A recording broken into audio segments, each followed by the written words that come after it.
Hey folks, AJ the CEO here, and in this video I want to walk you through some of my contingency plans that I have in place when I have Sundays like this past Sunday where there was no one there at the media booth, so I had to run it, but I also was playing, singing, and directing the choir this Sunday. So let's go.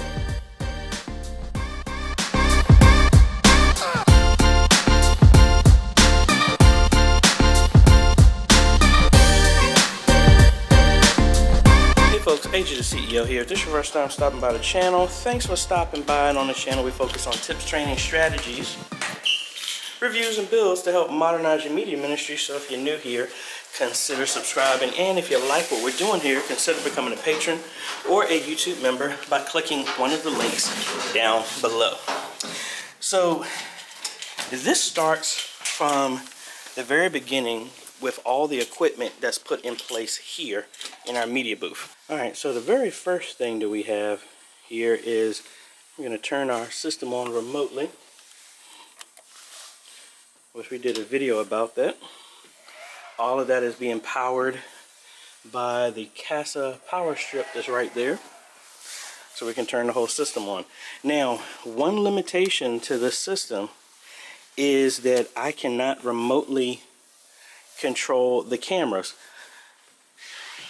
So whatever state the cameras are in, that's it. Nothing else can be controlled from that. Let me turn it on everything here. We have our Stream Deck software and everything installed on this computer, which is very important to do. So let's go ahead and open up OBS here. And let's make our way back over to our multi-view. Now, for me to control all this stuff remotely, what I had to do is, obviously, since I can't control the cameras, is to set the camera for every shot that I was going to need. So I have our front Canon G20 trained on the pit, the band. It's going to be me, Dan, and Chris.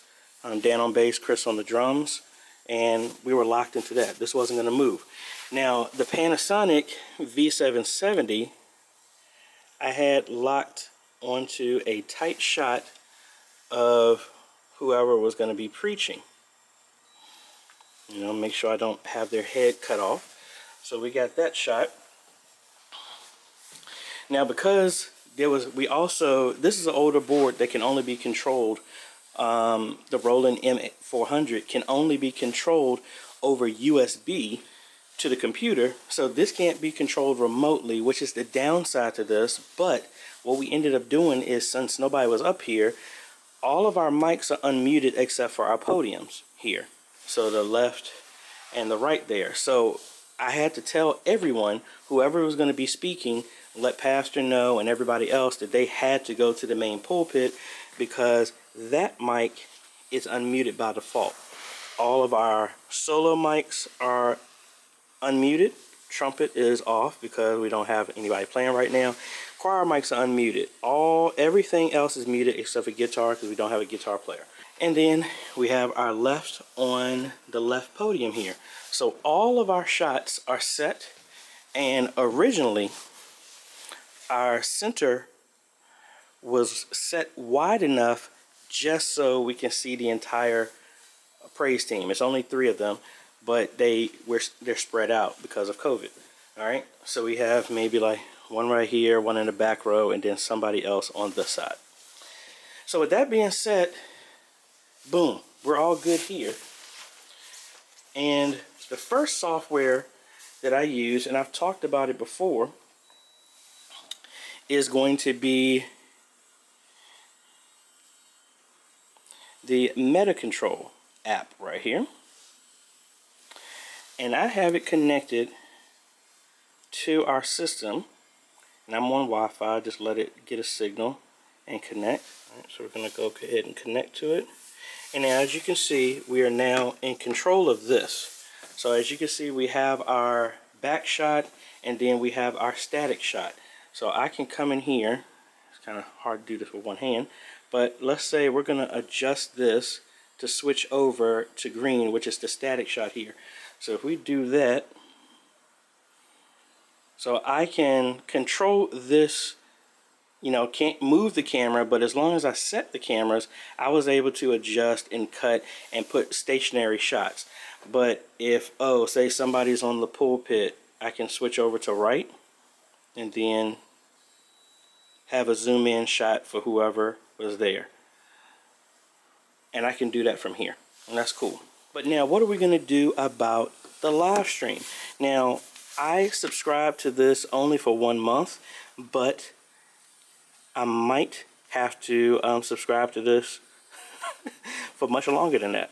And that is the Stream Deck app, which I have linked to our computer here. And it works the exact same way. So if I happen to want to, I don't want to hit live right now. Say we're going to go to pre-live here. And there's our countdown. So I'm monitoring the countdown that I normally have on the projectors here.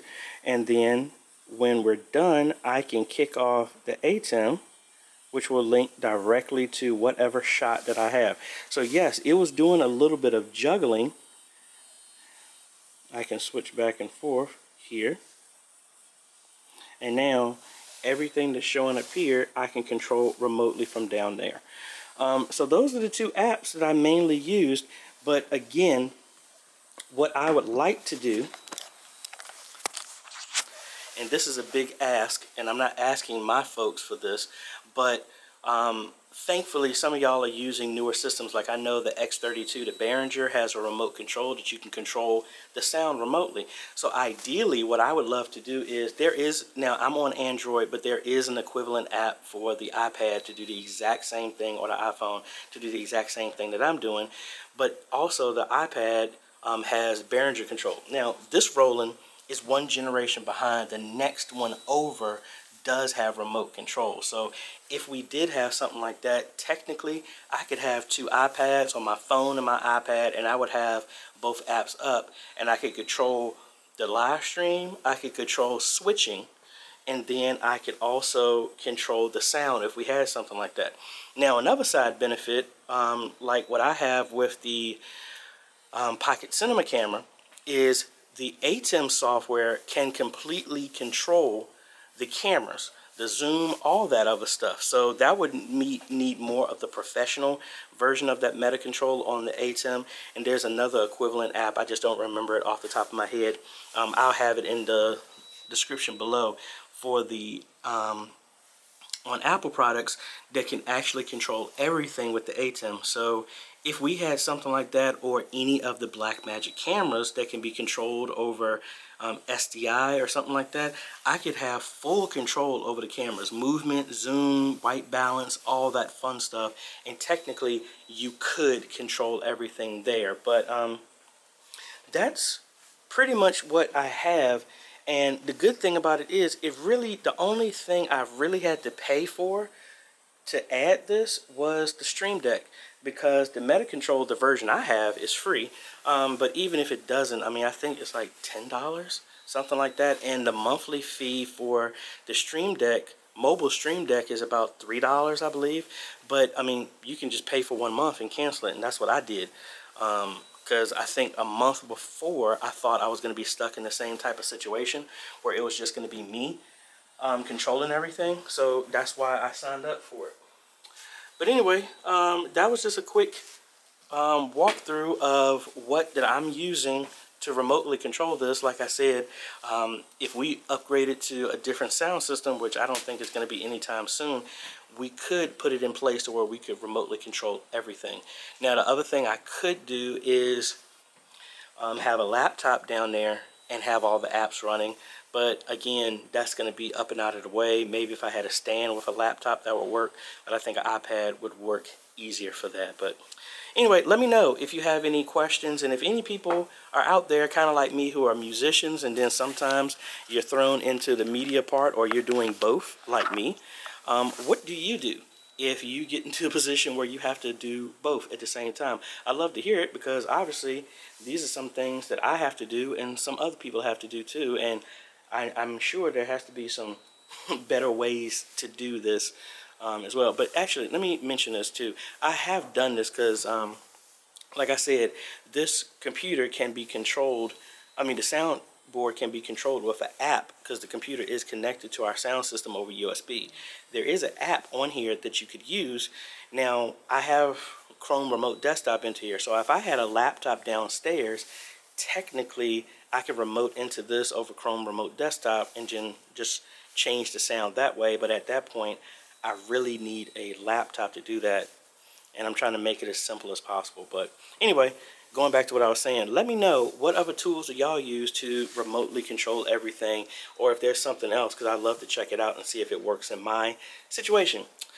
I think that's about it. So if you like this type of content, I appreciate a like, consider subscribing, and hit that bell. That way you get notified when we come out with other videos to help modernize your media ministry. I want to thank the patrons and the YouTube members for making this video possible. Their name's on the screen right now, and you too can become a patron for as little as $1 a month, or you can become a YouTube member by clicking the join button down below. No matter which way you pick, folks, you are helping us train media ministries all over the world. Thanks for watching, folks. This is AJ, and we will see you on the next video. Later.